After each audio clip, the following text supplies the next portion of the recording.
Hello students, मैं आपके अपने यूट्यूब चैनल सिलेक्शनपुर एकेडमी पर मैं कुलदीप आपका स्वागत करता हूं। देखिए स्टूडेंट्स, हम इसमें पढ़ने वाले हैं संसद।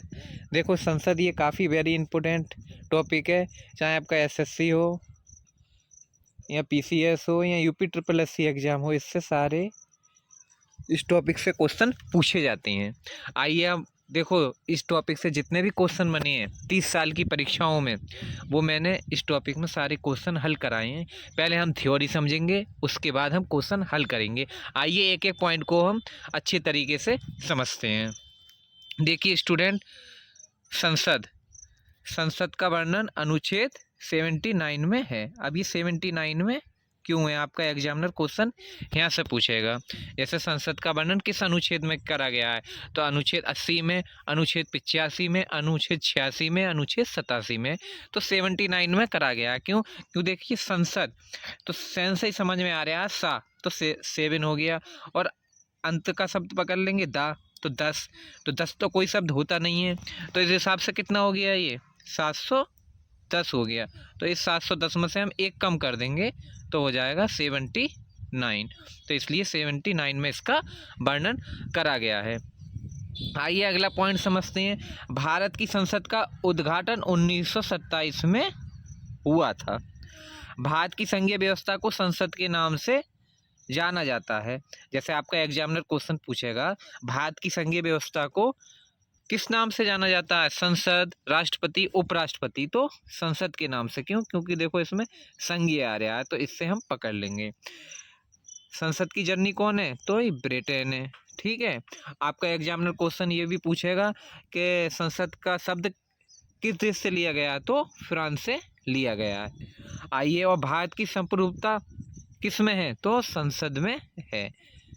आइए अगला पॉइंट समझते हैं। अंतर्राष्ट्रीय संधि को बिना राज्य की अनुमति से कौन लागू कर सकता है, तो संसद लागू कर सकता है। भारतीय संसद का नाम क्या है, लुडियन वेंकर है। आइए अब देखते हैं संसद के अंग क्या क्या हैं। देखो अंग होती हैं राज्यसभा, लोकसभा एवं राष्ट्रपति। और इसके सदन जो होते हैं वो सदन दो होते हैं, एक होता है लोकसभा, एक होता है राज्यसभा। अब लोकसभा को निम्न सदन क्यों कहते हैं, क्योंकि लोकसभा की जो आयु होती है, जब कोई प्रधानमंत्री चुना जाता है तो न्यूनतम 25 वर्ष होती है, और राज्यसभा में 30 वर्ष होती है प्रधानमंत्री की आयु चुनने के लिए। तो इसलिए राज्यसभा को उच्च सदन कहा जाता है। और लोकसभा का जो चुनाव होता है वो प्रत्यक्ष के द्वारा होता है, और राज्यसभा का जो चुनाव होता है वो अप्रत्यक्ष के द्वारा होता है। इसी के बारे में बता रहा है ये। और देखो सदस्य जो होते हैं इसके, वो संसद होते हैं। संसद को भंग करने में सक्षम कौन है, तो राष्ट्रपति है। अनुच्छेद 105 क्या कहता है, देखिए स्टूडेंट, संसद के सदस्य के विशेष अधिकारों तथा उन्नतियों को निर्धारित करता है। और संसद के बजट सत्र मानसून सत्र हैं, शीतकालीन सत्र आदि होते हैं। आइए स्टूडेंट अगला पॉइंट देखते हैं अब हम।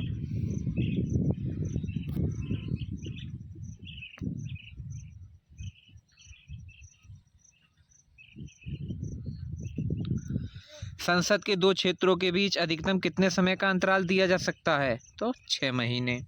भारतीय संसद की संप्रभुता प्रतिबंधित है, तो न्यायिक समीक्षा से। संविधान संशोधन प्रस्ताव के संबंध में दोनों सदनों में मतभेद होने की स्थिति में क्या होगा, तो प्रस्ताव गिर जाता है। संसद के किसी सदस्य की सदस्यता तब समाप्त समझी जाती है जब वह बिना सदन को सूचित किए उपस्थित रहता है, मतलब 60 दिन। आइए अगला पॉइंट देखते हैं। एक वर्ष में कम से कम कितनी बार संसद की बैठक होना आवश्यक है, तो 2 बार। सांसदों के वेतन का निर्णय कौन करता है, तो सांसद ही करती है। सांसद के कुल सदस्यों का कितना भाग वैधानिक चैम्बरों की मीटिंग बुलाने के लिए आवश्यक गर्भपूर्ति है, तो 1/10। संसदीय प्रणाली वाली सरकार को अन्य किस नाम से जाना जाता है, तो संघीय सरकार। आइए अगला पॉइंट देखते हैं। संविधान लागू होने के बाद सर्वप्रथम त्रिसंघ संसद का गठन कब हुआ, तो 1989 में हुआ था। अस्थायी संसद भारत में 17 अप्रैल 1952 तक अस्तित्व में आया। आइए अगला पॉइंट देखते हैं। संसद के दोनों सदनों का सत्रवासन कौन करता है? तो राष्ट्रपति करते हैं। संसद सदस्य की अयोग्यता के संदर्भ में निर्णय कौन करता है? तो राष्ट्रपति करता है। आइए अगला पॉइंट देखते हैं स्टूडेंट। संसद के मंत्री के अलावा अन्य प्रत्येक सांसद को गैर सरकारी सदस्य कहा जाता है। आपका एग्जामिनर क्वेश्चन पूछेगा यहाँ से कि मंत्री के अलावा अन्य प्रत्येक सांसद को गैर सरकारी सदस्य कहा जाता है। किसे? संसद को या राष्ट्रपति को या उपराष्ट्रपति को? तो संसद को। आइए स्टूडेंट अब अगला पॉइंट देखते हैं।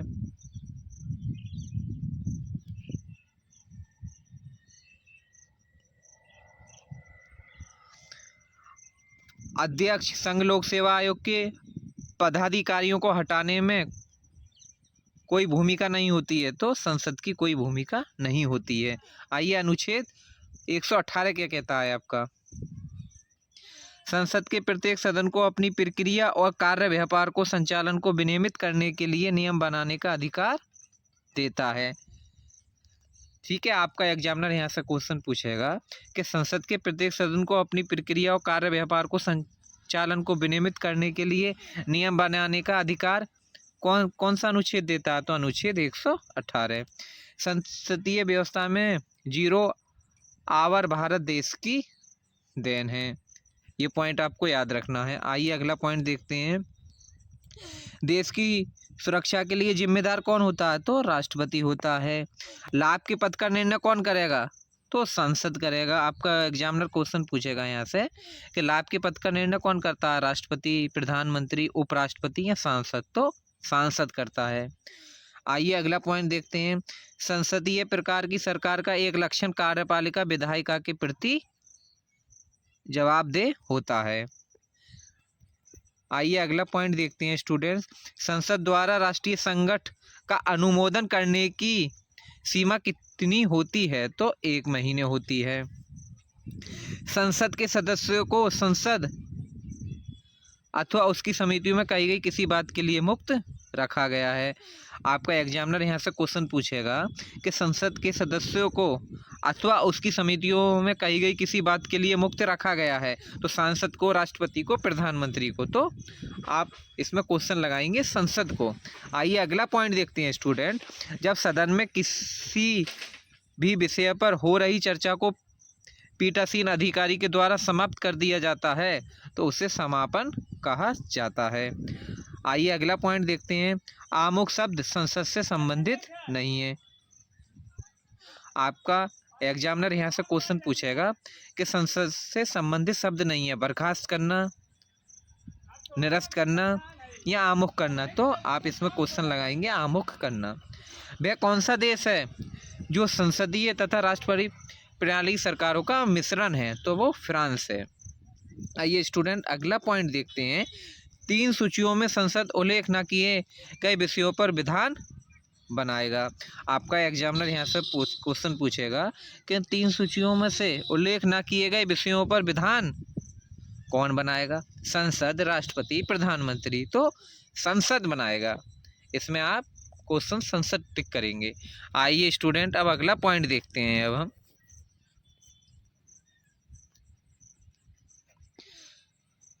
भारतीय संसद के भवन को क्या कहते हैं? तो संसद भवन कहते हैं।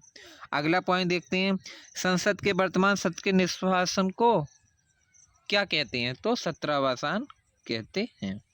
अगला पॉइंट देखते हैं स्टूडेंट। यदि किसी जनजाति को अनुसूचित जनजाति की सूची से निकालना हो तो ऐसा करने की शक्ति किसके प्राप्त है? संसद को है, राष्ट्रपति को है, उपराष्ट्रपति को है, किसको है? तो संसद को है।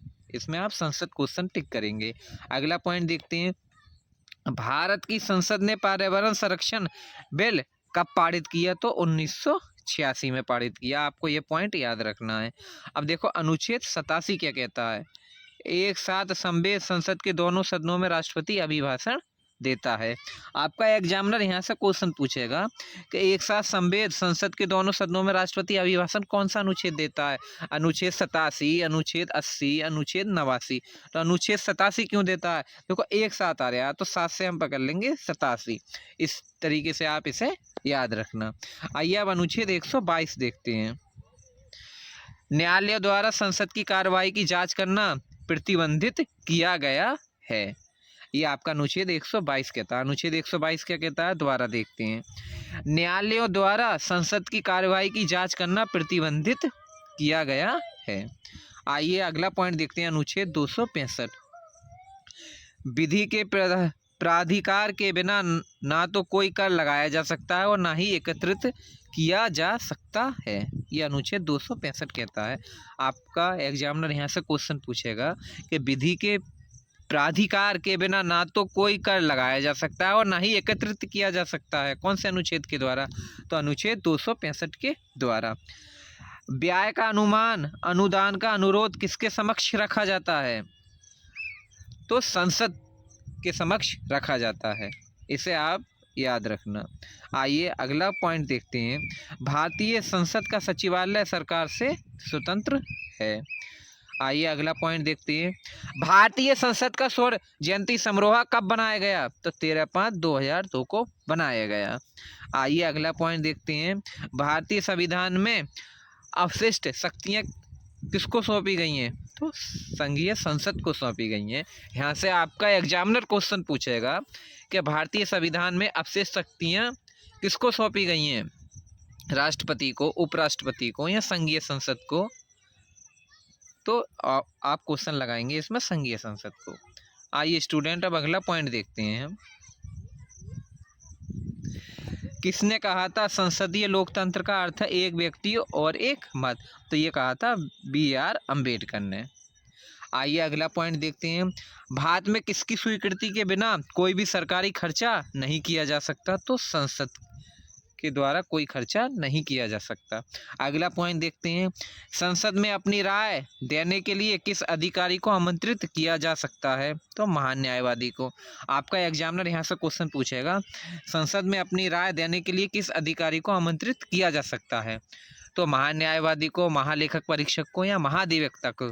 तो आप इसमें क्वेश्चन लगाएंगे महान न्यायवादी को। आइए अगला पॉइंट देखते हैं। इसके अंतर्गत आने वाले विषयों पर नियम बना सकने का संसद को एकमात्र अधिकार है। तो संघीय सूची पर। आइए अगला पॉइंट देखते हैं। भारतीय संविधान के गणतांत्रिक होने के कारण एक निर्वाचित संसद के लिए प्रदान करना है। तो इसमें संसद हो जाएगा। यहाँ से आपका एग्जामिनर क्वेश्चन पूछेगा भारतीय संविधान के गणतांत्रिक होने के कारण एक निर्वाचित के लिए प्रदान करना है सांसद, राष्ट्रपति, उपराष्ट्रपति। तो इसमें आप क्वेश्चन लगाएंगे संसद। और वैधानिक सत्ता का अधिकार किसे है? तो संसद को है। आइए अगला पॉइंट देखते हैं। भारत की संचित निधि से धनराशि व्यय की जा सकती है। तो संसद की मंजूरी से। आइए स्टूडेंट अगला पॉइंट देखते हैं। संघ सरकार में मंत्री किनके प्रसाद के दौरान काल में कार्यभार ग्रहण करते हैं? तो राष्ट्रपति के द्वारा। आइए अगला पॉइंट देखते हैं। भारत में कानून को राष्ट्रपति और संसद के दोनों सदन बनाते हैं। आइए स्टूडेंट अगला पॉइंट देखते हैं। भारत के संविधान में शब्दावली में बजट का उल्लेख नहीं है। आइए अब अगला पॉइंट देखते हैं। अब संसद में, इसे दोबारा देखते हैं हम। संसद में लेखा अनुदान के लिए बोर्ड की आवश्यकता तब होती है जब सामान्य बजट के समय सीमा के अंदर पारित होने की आशा नहीं होती है। आइए स्टूडेंट अब अगला पॉइंट देखते हैं। लेखा अनुदान ये कुछ महीने के लिए होता है, ना कि पूरे वर्ष के लिए। मतलब ये कुछ महीने के लिए होगा, ये पूरे वर्ष के लिए नहीं होता। क्या? लेखा अनुदान। आइए अगला पॉइंट समझते हैं। लेखा अनुदान निश्चित अवधि के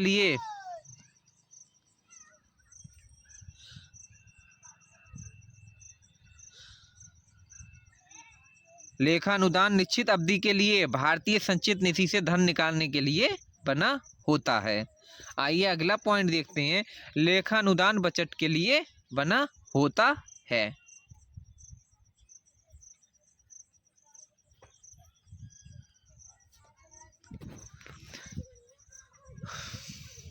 जब संसद बजट के पारित होने तक संसद खर्च के लिए एक अग्रिम राशि प्रदान करती है तो उसे लेखानुदान कहा जाता है। सामान्य वित्तीय विधेयक के चरण में बजट का प्रस्तुतीकरण, बजट पर चर्चा, विनियोग विधेयक को पारित करना होता है। इस पॉइंट को हम दोबारा देखते हैं। सामान्य वित्तीय विधेयक के चरण में बजट का प्रस्तुतीकरण, बजट पर चर्चा, विनियोग विधेयक को पारित करना होता है। इसे आप याद रखना। आइए अगला पॉइंट देखते हैं। जो विधेयक सरकार को खर्चा करने की अनुमति देता है उसे विनियोग विधेयक कहते हैं। अगला पॉइंट देखते हैं।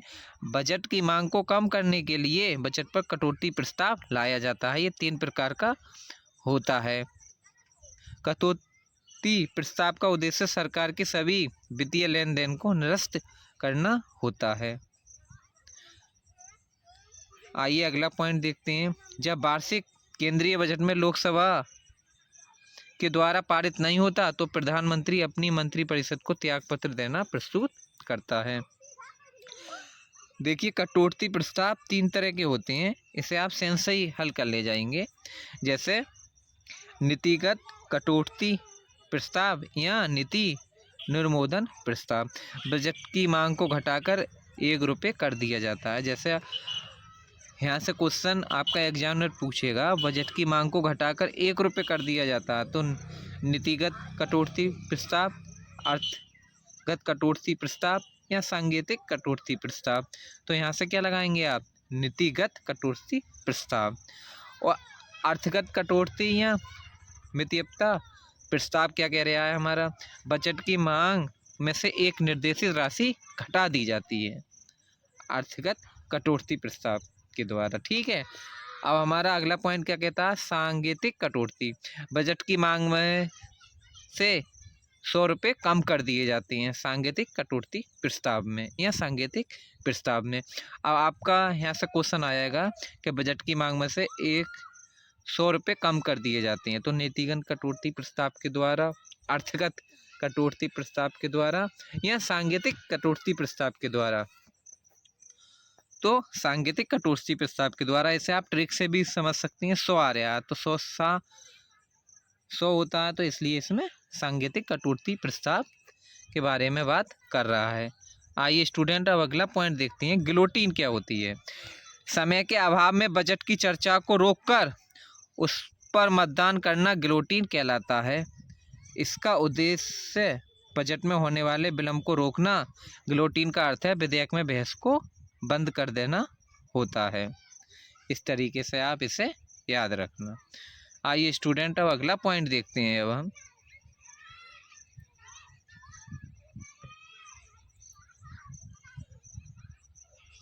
संयुक्त अधिवेशन।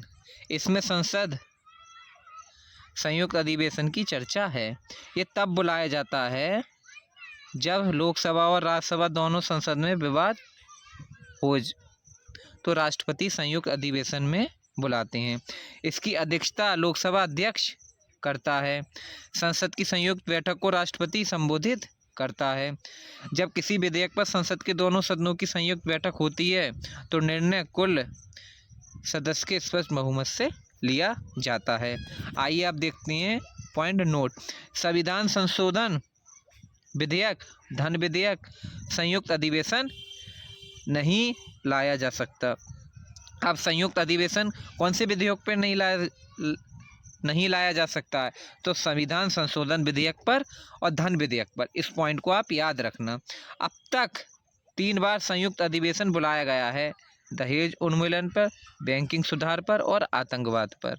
और विधेयक के प्रकार, विधेयक 4 प्रकार के होते हैं। पहला विधेयक देखते हैं, संशोधन विधेयक। किसी भी सदन में प्रारंभ हो जाता है, संयुक्त अधिवेशन नहीं होता है और राष्ट्रपति पुनर्विचार के लिए लौटा सकता है। मतलब संशोधन विधेयक में संयुक्त अधिवेशन नहीं होता है और ये किसी भी सदन में प्रारंभ हो जाता है। मतलब सदन ये राज्यसभा में भी प्रारंभ हो जाता है और लोकसभा में भी प्रारंभ हो जाता है। इसका मतलब यही है। अगला हम देखते हैं साधारण विधेयक। किसी भी सदन से प्रारंभ हो सकता है और संयुक्त अधिवेशन होता है, राष्ट्रपति पुनर्विचार के लिए लौटा सकता है। यही कह रहा है ये। आइए अगला देखते हैं धन विधेयक। अनुच्छेद 109 में इसका वर्णन है। धन विधेयक के संबंध में विशेष प्रक्रिया है। यह लोकसभा से प्रारंभ होता है। राज्यसभा इसे 14 दिन से अधिक नहीं रोक सकता। धन विधेयक राज्यसभा द्वारा दिया गया सुझाव लोकसभा मानने के लिए बाध्य नहीं है। कोई विधेयक धन विधेयक है या नहीं, इसका निर्णय लोकसभा अध्यक्ष करते हैं। आपका एग्जामिनर यहाँ से क्वेश्चन बहुत तरह के पूछता है। आपका एग्जामिनर यहाँ से क्वेश्चन ये भी पूछ सकता है कि संयुक्त के धन विधेयक में संयुक्त अधिवेशन होता है या नहीं होता है। तो धन विधेयक में संयुक्त अधिवेशन नहीं होता है, ये मैंने आपको पॉइंट में ही समझा दिया है। आइए अब अगला पॉइंट देखते हैं। अब हम धन विधेयक राष्ट्रपति की पूर्व अनुमति से ही लोकसभा में आता है। इसे राष्ट्रपति पुनर्विचार के लिए नहीं लौटा सकता है। अगला पॉइंट देखते हैं। राज्यसभा द्वारा प्रस्तावित संशोधन किए बिना लोकसभा उसे धन विधेयक को जारी रख सकती है। आइए अनुच्छेद 110 क्या कहता है आपका। धन विधेयक की परिभाषा संचित निधि प्रभावित होने वाले विधेयक धन विधेयक कहलाता है। इसके द्वारा किसी टैक्स को बढ़ाना या घटाने वाले विधेयक आता है। सरकार का ऋण भी धन विधेयक में आता है। आइए अब देखते हैं नोट। जुर्माना, लाइसेंस, स्थानीय टैक्स धन विधेयक नहीं है। अनुच्छेद 111 क्या कहता है आपका। धन विधेयक पर राष्ट्रपति की अनुमति है। आइए अब अगला पॉइंट देखते हैं। धन बिल के लिए राष्ट्रपति की स्वीकृति आवश्यक है। संसद द्वारा दल बदल विरोधी विधेयक 1985 वर्ष में पारित किया गया। अगला पॉइंट देखते हैं वित्तीय विधेयक। एक वर्ष तक राजस्व एकत्र करने का प्रस्ताव सरकार का वित्त विधेयक कहलाता है। वित्त विधेयक लोकसभा राज्यसभा में प्रस्तुत हो सकता है। इसके लिए दो कैटेगरियों में रखा गया है, कैटेगरी ए और कैटेगरी बी। कैटेगरी ए क्या कहती है, राष्ट्रपति की पूर्व अनुमति हो एक और केवल लोकसभा से प्रारंभ हो सकता है और राज्यसभा अस्वीकार कर सकती है और इसमें संयुक्त अधिवेशन होता है। कैटेगरी बी क्या कहती है आपकी, राष्ट्रपति की पूर्व अनुमति है, किसी भी सदन में प्रारंभ हो सकता है, राज्यसभा अस्वीकार कर सकती है और संयुक्त अधिवेशन भी होता है। आइए स्टूडेंट अब अगला पॉइंट देखते हैं। अब हम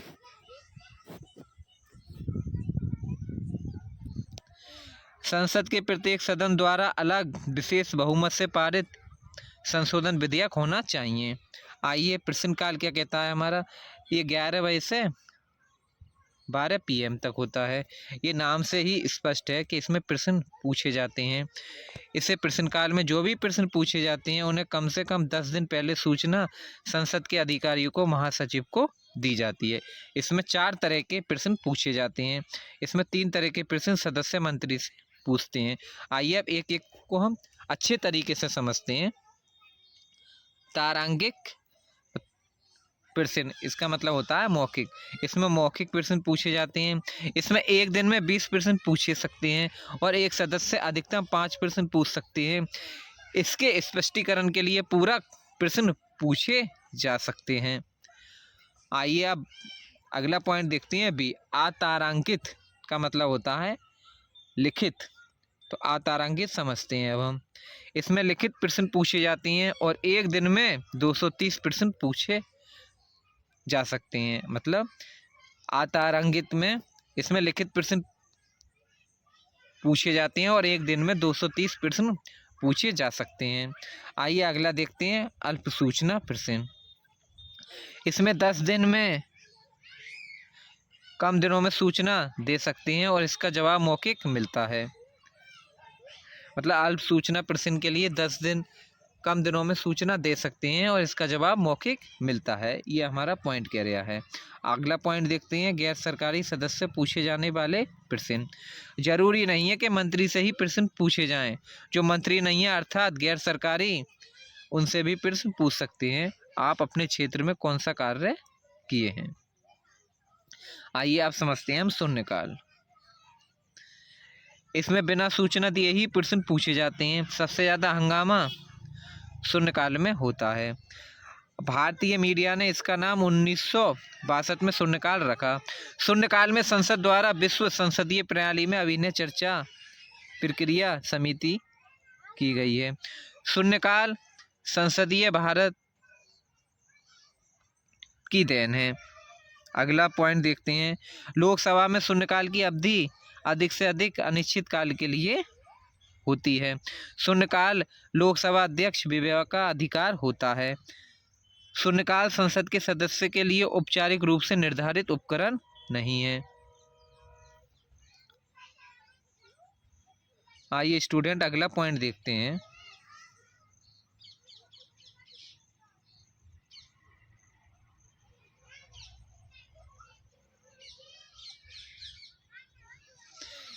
विशेषाधिकार प्रस्ताव। ये प्रस्ताव कोई भी संसद का सदस्य ला सकता है। ये तब लाया जाता है जब कोई मंत्री उसे अधूरी जानकारी है या फिर मंत्री जानकारी छुपा लिया तो इसके खिलाफ विशेषाधिकार प्रस्ताव लाया जाता है। यह अध्यक्ष की सहमति से लाया जाता है। अध्यक्ष को पूरी जानकारी देनी होती है। अगला पॉइंट देखते हैं हम, स्थगन प्रस्ताव। संसदीय कार्रवाई के नियम के अनुसार लोक महत्व को ऐसा मामला जिसके गंभीर परिणाम को रखने के लिए स्थगन प्रस्ताव लाया जाता है। संसद के वर्तमान सत्र को निष्कासन स्थगन प्रस्ताव कहते हैं। अगला पॉइंट देखते हैं हम, स्थगन प्रस्ताव। स्थगन प्रस्ताव ध्यान आकर्षण सूचना के प्रावधान क्षेत्र तक सीमित है। अगला देखते हैं हम, स्थगन प्रस्ताव सार्वजनिक महत्व के निश्चित अति आवश्यक मुद्दों पर बहस करने हेतु लाया जाता है। और भारत की संसद स्थगन प्रस्ताव प्रश्नकाल अनुपूरक प्रश्न मंत्री परिषद कृतियों के ऊपर नियंत्रित रखती है। अगला पॉइंट देखते हैं, अविश्वास प्रस्ताव। इसे लोकसभा विपक्ष लाती है। इसे एक सत्र में एक बार लाया जाता है। इसे लोकसभा में लाया जाता है। अगला पॉइंट देखते हैं हम, विश्वास प्रस्ताव क्या होता है स्टूडेंट। ये लोकसभा में सत्ता पक्ष द्वारा लाया जाता है। इसे बहुमत सिद्ध करना होता है। आपका एग्जामिनर यहाँ से क्वेश्चन पूछेगा कि बहुमत सिद्ध करने के लिए कौन सा प्रस्ताव लाया जाता है, अविश्वास प्रस्ताव, स्थगन प्रस्ताव या कटौती प्रस्ताव। तो विश्वास प्रस्ताव। आइए अगला पॉइंट देखते हैं अब हम, कटौती प्रस्ताव। जब बहस बहुत ज़्यादा होने लगती है तो कटौती प्रस्ताव लाया जाता है। ये 4 प्रकार का होता है। आइए स्टूडेंट अब अगला पॉइंट देखते हैं। अब देखिए स्टूडेंट, अगर ये टॉपिक आपने अच्छे से समझा होगा और इस परीक्षाओं में अब तक जितने भी 30 वर्ष की परीक्षाओं में जितने क्वेश्चन बने हैं, चाहे वो एसएससी हो या यूपीपीसीएस की हो या समीक्षा अधिकारी हो या यूपीएसआई की परीक्षा हो, कोई भी परीक्षा हो, वो आप इस टॉपिक से क्वेश्चन हल कर ले जाएंगे। और आइए अब एक एक प्रश्न को हम हल करते हैं। अब हम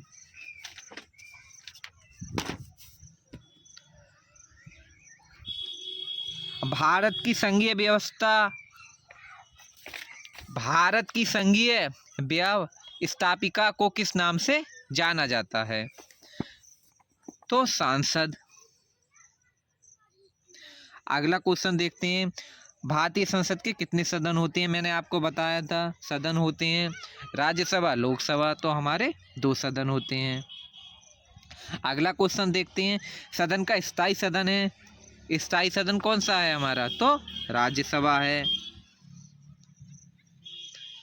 अगला क्वेश्चन देखते हैं, निम्नलिखित में से कौन सा एक प्रावधान भारतीय संविधान के अंतर्गत संसद के सदस्यों के विशेषाधिकारों तथा उन्मुक्तियों को निर्धारित करता है? तो ये कौन सा अनुच्छेद कहता है हमारा? अनुच्छेद 105। अगला क्वेश्चन देखते हैं, भारतीय संसद के कितने अंग हैं? मैंने बताया था राज्यसभा, लोकसभा और राष्ट्रपति, तो ये हमारे 3 अंग होते हैं। अगला क्वेश्चन देखते हैं, सदन को निम्न सदन एवं उच्च क्रमांक से, तो निम्न सदन कौन सा होता है? मैंने आपको बताया था, तो लोकसभा होता है। और उच्च सदन कौन सा होता है? तो हमारा उच्च सदन होता है राज्यसभा होता है, क्योंकि निम्न सदन लोकसभा में 25 वर्ष की आयु होती है और उच्च सदन में 30 वर्ष की आयु होती है। तो इसमें हो जाएगा हमारा लोकसभा एवं राज्यसभा, तो बी हो जाएगा। आइए स्टूडेंट, अब अगला क्वेश्चन देखते हैं। अब हम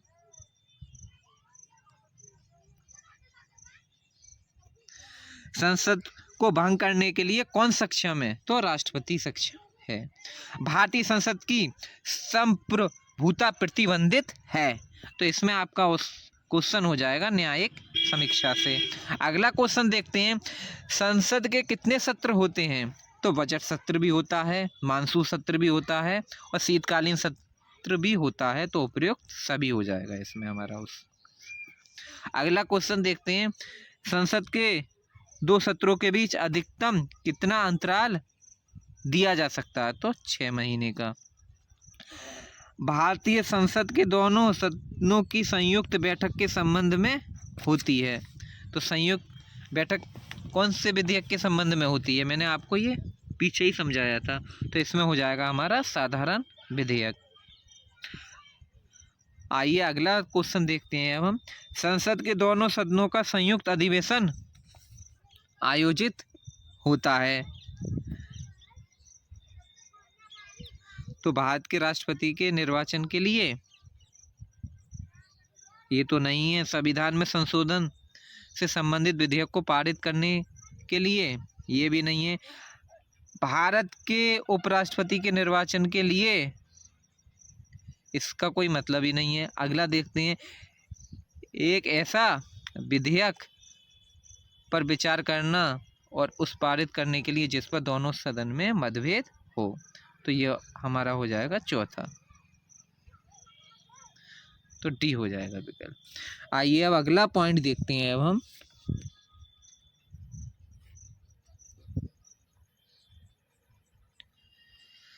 साधारण विधेयक से संबंधित गतिरोध को दूर करने के लिए संसद के दोनों सदनों की संयुक्त बैठक कौन बुलाता है?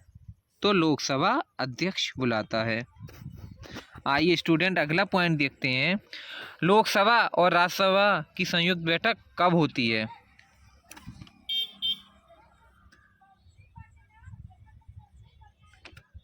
तो लोकसभा और राज्यसभा में मतभेद होने पर।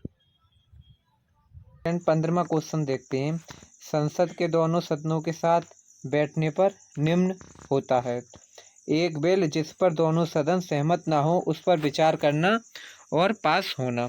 स्वतंत्र भारत के संसदीय इतिहास में अभी तक कितनी बार संयुक्त बैठक अधिवेशन बुलाई गई है? तो 3 बार। आइए अगला क्वेश्चन देखते हैं, क्या राष्ट्रपति उपराष्ट्रपति कभी संयुक्त अधिवेशन की अध्यक्षता करते हैं? कभी नहीं। उपराष्ट्रपति नहीं बल्कि संसद करते हैं यदि संसद ऐसा चाहे। आइए अगला क्वेश्चन देखते हैं, संसद के दोनों सदनों की संयुक्त अधिवेशन की अध्यक्षता कौन करता है? तो लोकसभा अध्यक्ष।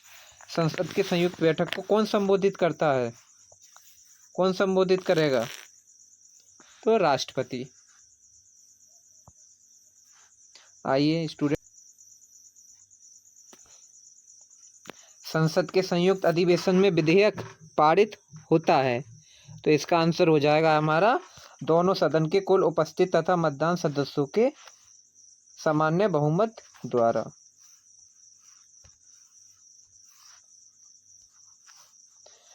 संविधान संशोधन प्रस्ताव के संबंध में दोनों सदनों में मतभेद होने की स्थिति में तो प्रस्ताव गिर जाएगा। इसका आंसर डी हो जाएगा। अगला क्वेश्चन देखते हैं, संसद की कार्यवाही में सूची में प्रथम विषय होता है।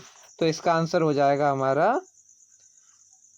यानी कि प्रथम विषय होता है। तो पहले जो मैंने आपको काल पढ़ाए थे, पहले प्रश्नकाल ही तो आया था हमारा, बाद में शून्यकाल। तो इसमें हो जाएगा प्रश्नकाल। आइए अगला क्वेश्चन देखते हैं, कौन सी प्रथा संसदीय प्रणाली को भारत की देन है? तो इसका आंसर हो जाएगा हमारा शून्यकाल। आइए अगला क्वेश्चन देखते हैं, संसद के किसी सदस्य की सदस्यता तक समाप्त समझी जाती है यदि वह बिना सदन को सूचित किए अनुपस्थित रहता है। तो इसका आंसर हो जाएगा 60 दिन हमारे। आइए स्टूडेंट अगला क्वेश्चन देखते हैं। अब हम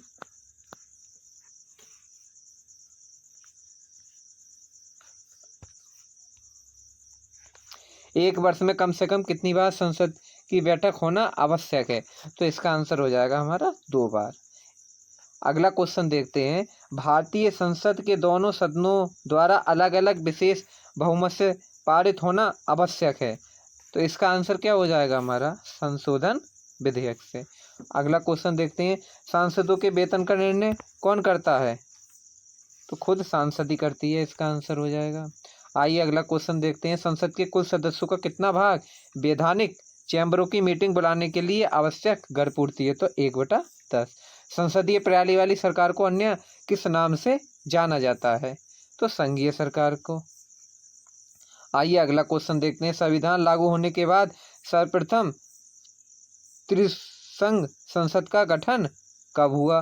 तो इसका आंसर क्या हो जाएगा हमारा, इसका आंसर हो जाएगा 17 अप्रैल 1992। ये कह रहे हैं संविधान लागू होने के बाद, यानी कि संविधान लागू हमारा 1950 में हुआ था, उसके 2 वर्ष बाद त्रिसंघ संसद का गठन हुआ था। आइए अगला क्वेश्चन देखते हैं, भारत की पार्लियामेंट संसद का उद्घाटन कब हुआ? तो इसका आंसर हो जाएगा हमारा 1927 में। आइए स्टूडेंट अब अगला क्वेश्चन देखते हैं, संसद के दोनों सदनों का सत्रवासन कौन करता है? तो राष्ट्रपति करता है। आइए स्टूडेंट अगला क्वेश्चन देखते हैं, संसद के किन सदस्यों को गैर सरकारी सदस्य कहा जाता है? तो इसका आंसर हो जाएगा हमारा निर्दलीय सांसद को।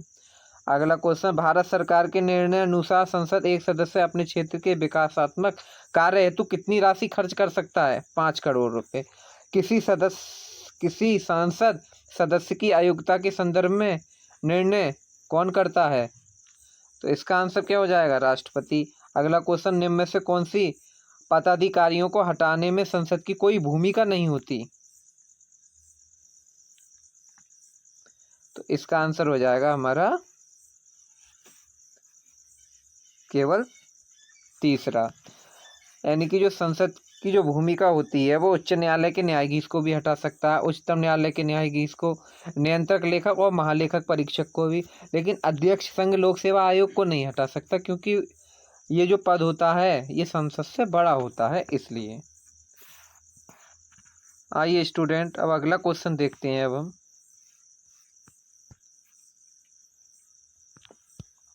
भारतीय संविधान के अनुच्छेद 87 के अंतर्गत भारत का राष्ट्रीय अभिभाषण देता है। तो इसका आंसर क्या हो जाएगा हमारा, इसका आंसर हो जाएगा, मैंने आपको ट्रिक बताई थी, एक साथ समवेत संसद के दोनों सदनों में। अगला क्वेश्चन देखते हैं, किसी मंत्री के विरोध विशेषाधिकार प्रस्ताव उठाया जा सकता है जब वह किसी मामले तथ्य को रोकता है तथा बिगड़ा हुआ वर्णन देता है। तो आंसर सी हो जाएगा। अगला क्वेश्चन देखते हैं, निम्नलिखित में से कौन सा संसद सदस्य को सामूहिक विशेषाधिकार नहीं है? तो इसका आंसर हो जाएगा हमारा सी, साक्षी के रूप में उपस्थित से स्वतंत्रता। मतलब सेंस ही समझ में नहीं आ रहा क्या कह रहा है, तो इस सी लगा देंगे, ये हटने वाला क्वेश्चन है। अगला क्वेश्चन देखते हैं, किस अनुच्छेद के अंतर्गत न्यायालय द्वारा संसद की कार्रवाई की जांच करना प्रतिबंधित किया गया? तो अनुच्छेद 122। संसद में शून्यकाल का समय है, तो इसका आंसर हो जाएगा दोपहर 12 बजे से 1 बजे तक। आइए स्टूडेंट अब अगला क्वेश्चन देखते हैं। अब हम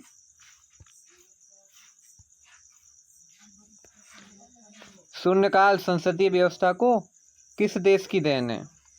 मतलब शून्यकाल, तो देखो सा आ रहा है, तो इससे हम ट्रिक से पकड़ लेंगे स्विट्जरलैंड की। अगला क्वेश्चन देखते हैं, घंटा हो सकती है, बी हो जाएगा। अगला क्वेश्चन देखते हैं 44वां, राजनीतिक शब्दावली में शून्यकाल का अर्थ है? तो हो जाएगा, शून्यकाल का अर्थ क्या है? प्रश्न उत्तर सत्र। भारतीय संसद के दोनों सदनों की संयुक्त बैठक हुई? तो दहेज उन्मूलन विधेयक के संबंध में मैंने बताया था कि 3 में हुई थी, दहेज में, ठीक है, पीछे पढ़ाया था आपको। आइए अब अगला क्वेश्चन देखते हैं, संविधान के किस प्रावधान में कहा गया है कि विधि के प्राधिकार के बिना ना तो कोई कर लगाया जा सकता है और ना ही एकत्रित किया जा सकता है? तो अनुच्छेद 265। आइए अगला क्वेश्चन देखते हैं, संविधान के किस अनुच्छेद के अंतर्गत धन विधेयक को परिभाषित किया गया है? तो इसका आंसर हो जाएगा अनुच्छेद 110। आइए स्टूडेंट अब अगला क्वेश्चन देखते हैं। अब हम एक विधेयक को वित्त विधेयक माना जाता है? अनुच्छेद 110 के अनुसार यदि उसमें संबंधित प्रावधान शामिल हैं। तो इसका आंसर हो जाएगा हमारा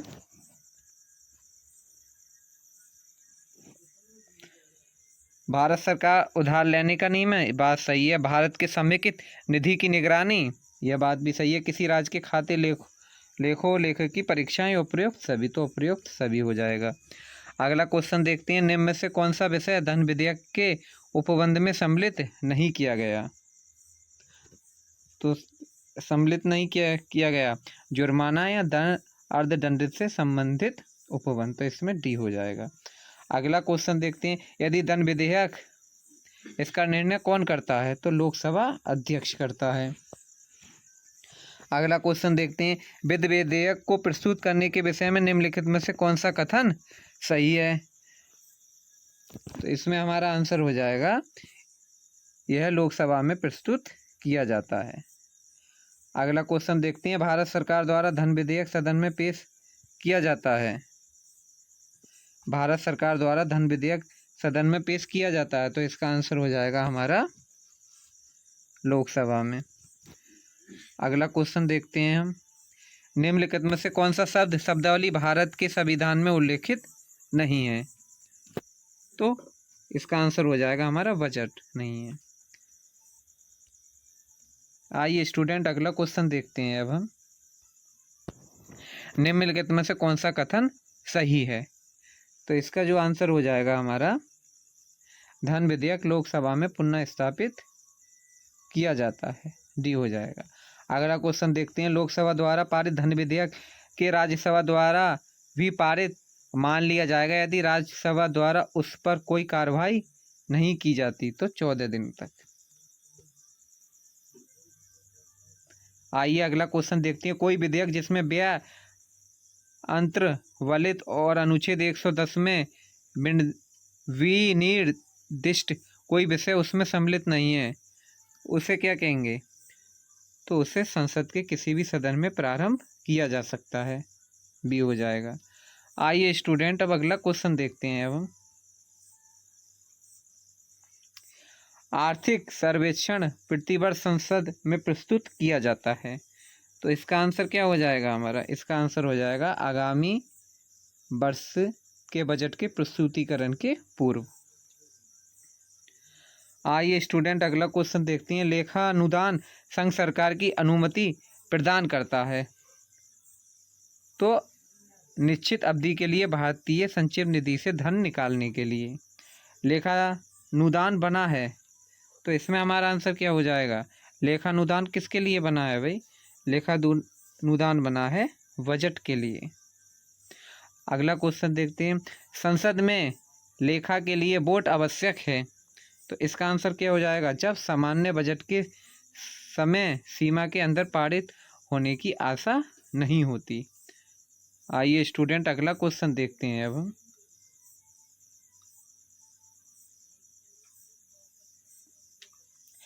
व्यय का अनुमान किस रूप में भारतीय संसद के समक्ष रखा जाता है? तो इसका आंसर क्या हो जाएगा हमारा? अनुदान का अनुरोध। अगला क्वेश्चन देखते हैं, सामान्य वित्तीय विधायन में चरण सम्मिलित हैं, तो इसका आंसर क्या हो जाएगा हमारा? इसका आंसर हो जाएगा हमारा डी। देखो, सामान्य वित्तीय विधान में चरण सम्मिलित हैं, बजट का प्रस्तुतिकरण भी है, बजट पर चर्चा भी है, विनियोग विधेयक को पारित करना भी है और वित्तीय विधेयक को पारित करना भी है, लेकिन सामान्य वित्तीय विधान में लेखा अनुदान सम्मिलित नहीं है, तो इसलिए इसमें चौथा नहीं होगा। आइए अगला क्वेश्चन देखते हैं, निम्नलिखित प्रस्तावों में से किसका संदर्भित संबंध संघीय बजट से है? मतलब संघीय बजट से मतलब जिसमें बहुत सारे आते हों। कटौती प्रस्ताव है इसमें, क्योंकि ये 4 तरह के होते हैं, इसलिए इसमें सी हो जाएगा। आइए अगला क्वेश्चन देखते हैं, कटौती प्रस्ताव का उद्देश्य क्या होता है? तो इसमें हमारा आंसर क्या हो जाएगा? बजट प्रस्ताव के खर्चों में कमी का प्रस्ताव प्रस्तुत करना। ध्यान आकर्षण सूचना के प्रावधान ने निम्नलिखित में से किसके क्षेत्र को सीमित किया? ध्यान आकर्षण सूचना के प्रबंध ने निम्नलिखित में से किसके क्षेत्र को सीमित किया? तो इसका आंसर क्या हो जाएगा हमारा? इसका आंसर हो जाएगा स्थगन प्रस्ताव को। मैंने आपको पीछे पढ़ाया था। आइए अगला क्वेश्चन देखते हैं। भारतीय संसद का सचिवालय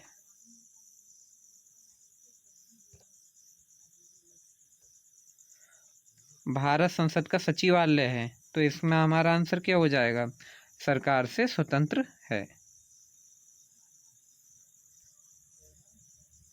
आइए स्टूडेंट अब अगला क्वेश्चन देखते हैं। अब हम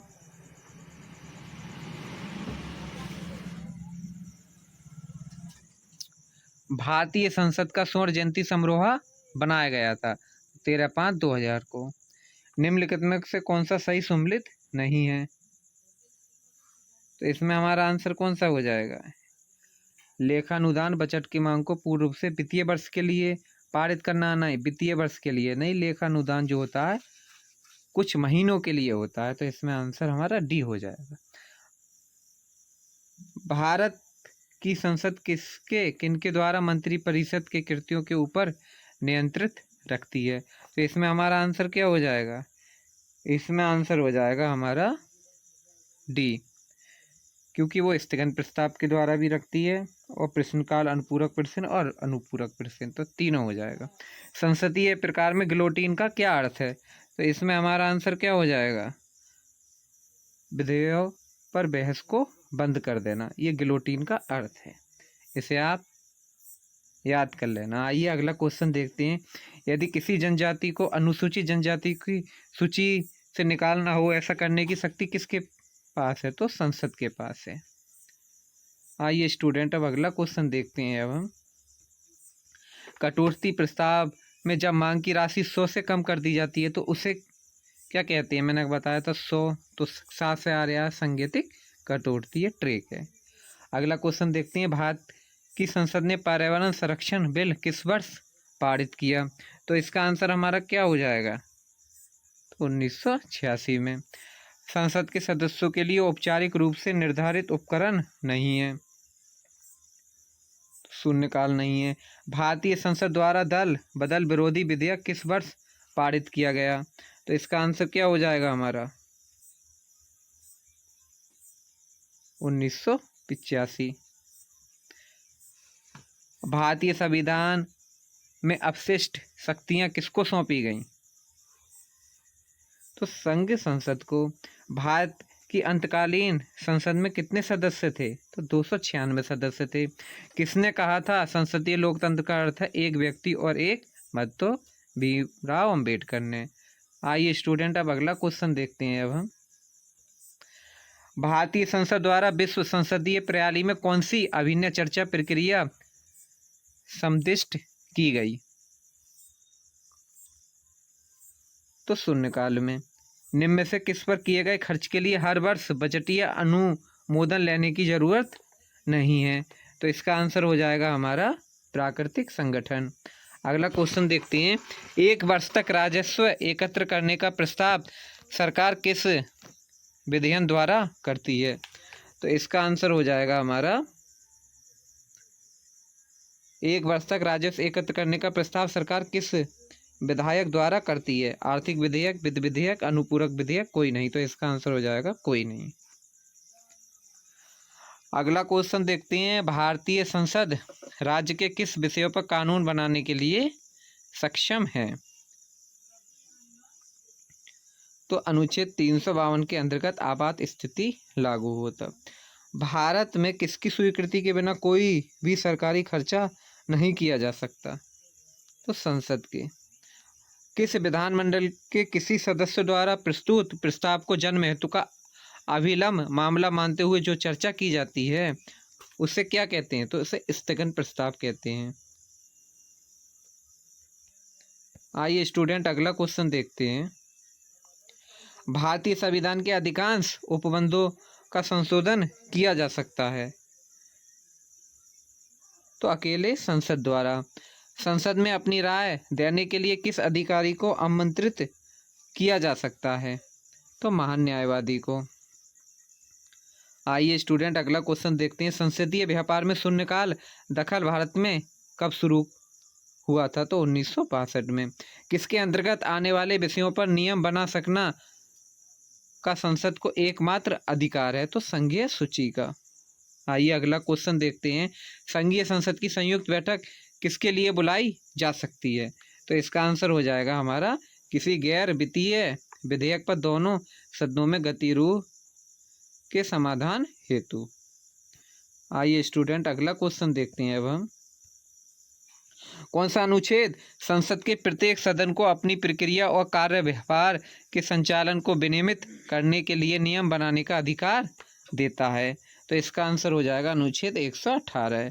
भारतीय संसद की कार्यवाही में शून्यकाल 0 आवर का अर्थ है? तो इसका आंसर हो जाएगा प्रश्नकाल एवं एजेंडा के मध्य का समय। आइए स्टूडेंट अगला क्वेश्चन देखते हैं। संसद में शून्यकाल का अर्थ है? तो प्रश्नकाल एवं अन्य कार्यों के प्रारंभ होने के बीच की अवधि। इसमें हो जाएगा हमारा ए। आइए स्टूडेंट अब अगला क्वेश्चन देखते हैं। अब हम जब वार्षिक केंद्रीय बजट लोकसभा के द्वारा पारित नहीं होता है तो प्रधानमंत्री अपनी मंत्रिपरिषद को त्यागपत्र प्रस्तुत करता है? आइए स्टूडेंट अब अगला क्वेश्चन देखते हैं। संसद के अधिवेशन के दौरान संसद सदस्य को किन मुकदमे में बंदीकरण से उन्मुक्ति प्राप्त है? दीवानी मुकदमे, फौजदारी मुकदमे, राष्ट्रीय विरोधी मुकदमे। तो इसका आंसर हो जाएगा आपको दीवानी मुकदमे। इसे आप याद कर लेना। पहला लोकपाल विधेयक भारत की संसद में पेश कब किया गया था? तो इसका आंसर हो जाएगा हमारा 1968 में। संसद के वर्तमान सत्र के निष्कासन को कहते हैं? संसद के वर्तमान सत्र के निष्कासन को कहते हैं स्थगन प्रस्ताव। भारतीय संविधान के अंतर्गत वैधानिक सत्ता का अधिकार किसे प्राप्त है? तो इसका आंसर क्या हो जाएगा हमारा? तो संसद को। निम्नलिखित में से कौन सी स्थायी समिति संसद के प्रत्येक सदन में होती है? याचिक समिति भी होती है, विशेषाधिकार समिति भी होती है, व्यवहार परामर्श दात्री समिति, इनमें से सभी। तो इनमें से सभी। भारत की संचित निधि से धनराशि व्यय की जा सकती है? तो इसका आंसर हो जाएगा हमारा संसद की मजदूरी से। लाभ के पद का निर्णय कौन करेगा? तो संघीय संसद। आइए स्टूडेंट अगला क्वेश्चन देखते हैं। धन बिल के लिए किसकी पूर्व स्वीकृति आवश्यक है?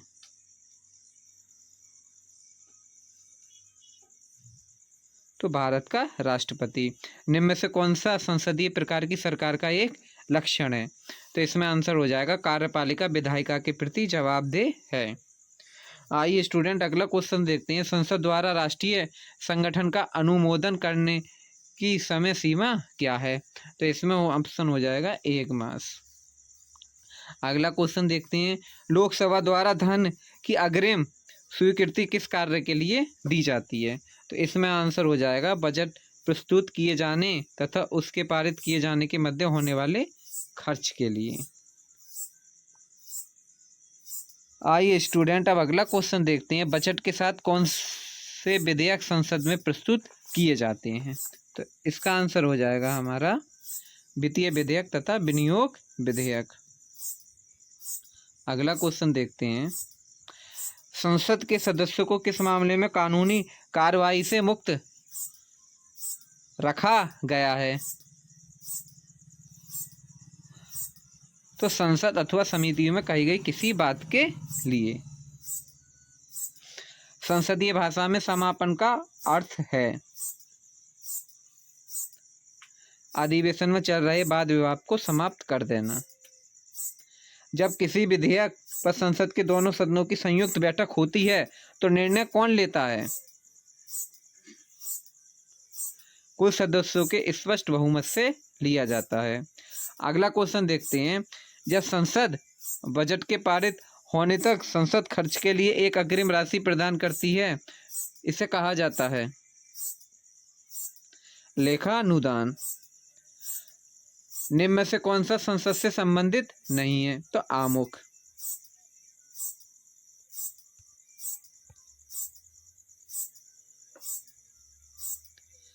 किस देश का संविधान ऐसा है जो संसदीय तथा राष्ट्रीय प्रणाली सरकारों का मिश्रण है? तो फ्रांस।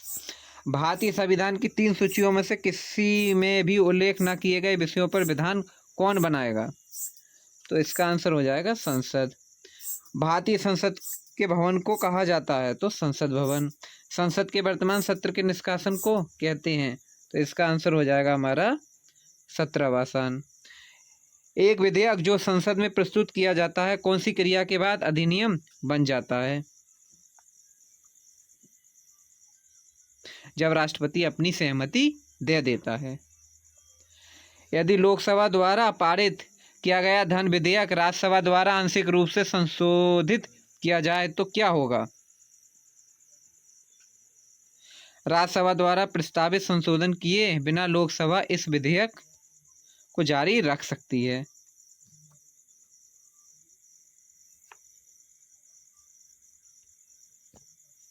आइए स्टूडेंट अगला क्वेश्चन देखते हैं। प्रजातंत्र की संसदीय कार्य प्रणाली में भारत का अंशदान क्या है? तो इसमें क्वेश्चन हो जाएगा शून्यकाल। लोकसभा में शून्यकाल की अवधि अधिक से अधिक कितनी हो सकती है?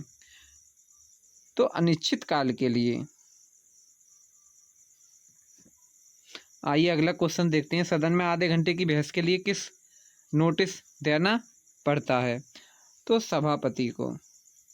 जो विधेयक सरकार को खर्चा करने की अनुमति देता है उसे कहा जाता है? तो विनियोग विधेयक। धन विधेयक के संबंध में राज्यसभा की शक्तियां हैं?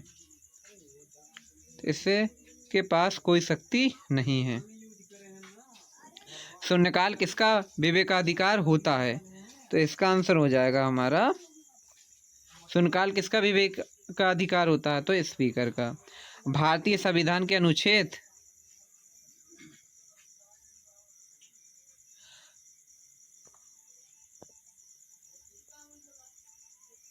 भारतीय संविधान के अनुच्छेद 87 के अंतर्गत भारत का राष्ट्रपति अभिभाषण देता है। तो मैंने आपको बताया था ये पीछे। तो एक साथ संसद के दोनों सदनों में।